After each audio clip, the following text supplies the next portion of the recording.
మత విద్వేషాలను అణచివేస్తామట. ఏ మత విద్వేషాలు అణచివేస్తావు రేవంత్ రెడ్డి చెప్పు?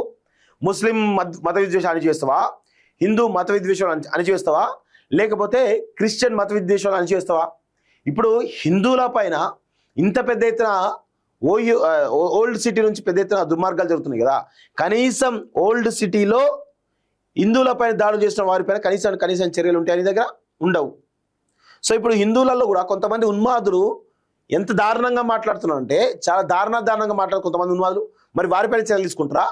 అదేవిధంగా క్రిస్టియన్లో ఉన్న కొంతమంది పాస్టర్స్ పేరిట ఉన్మాదులు తయారైన కొంతమంది, మరి వాళ్ళపైన చర్యలు తీసుకుంటావా? ఎవరిపైన చర్యలు తీసుకుంటావు? ఇవన్నీ మాటల వరకే పరిమితం. అంటే క్రిస్టియన్ మీటింగ్ పోయి హిందువుల పైన లేకపోతే ముస్లింల పైన దాడులు అణిచేస్తాం చెప్పినట్టే కదా. ఏ మతంలో ఉన్మాదం, ఏ మతంలో ఉన్నటువంటి ఉన్మాదమే కదా. మరి అన్ని మతాల్లో ఉన్న ఉన్మాదులను మరి వారిపైన కఠినమైన చర్యలు తీసుకొని చూద్దాం. అవుతుందా మీ వల్ల? కాదు. కానీ ఇవన్నీ ఏంటంటే మాటల వరకే పరిమితం అనేది చాలా స్పష్టంగా అర్థమవుతుంది. సో ఇతర మతాలను కించపరిస్తే కఠిన చర్యలు. కర్ణాటక తరహాలో చట్టం తెస్తాం. అన్ని మతాలకు సమాన గౌరవం కల్పిస్తాం. ప్రేమను పంచాలి, శాంతిని పెంచాలనే బోధనలే ప్రభుత్వానికి దిక్సూచి. సంక్షేమంలో తెలంగాణను నెంబర్ 1 చేస్తాం. శ్మశానాల సమస్యను శాశ్వతంగా పరిష్కరిస్తాం. ఎల్బీ స్టేడియంలో రాష్ట్ర ప్రభుత్వం నిర్వహించినటువంటి క్రిస్మస్ వేడుకలో ముఖ్యమంత్రి రేవంత్ రెడ్డి అంటూ చూస్తా ఉన్నాం. సో ఇప్పుడు హిందువులను భయపెట్టి అనేక రకాల కన్వర్షన్ జరుగుతున్నాయి కదా, దానిపైన మాట్లాడు చూద్దాం. హిందువుల కన్వర్షన్స్ చాలా పెద్ద ఎత్తున జరుగుతున్నాయి, దానిపైన మాట్లాడే అది ఉందా? లేదు.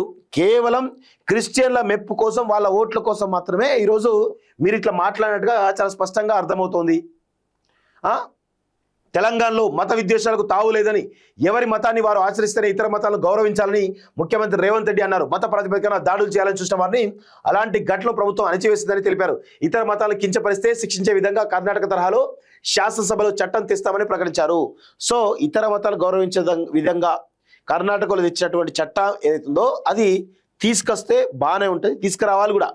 కానీ ఎప్పుడు తీసుకొస్తారు? వచ్చే అసెంబ్లీ సమావేశాలు కదా, అందులో బిల్లు పాస్ చేస్తారా? చెప్పండి. ఇవి కేవలం మాటల వరకే పరిమితమా? చేతుల్లో కూడా ఉన్నారా? చెప్పాలి.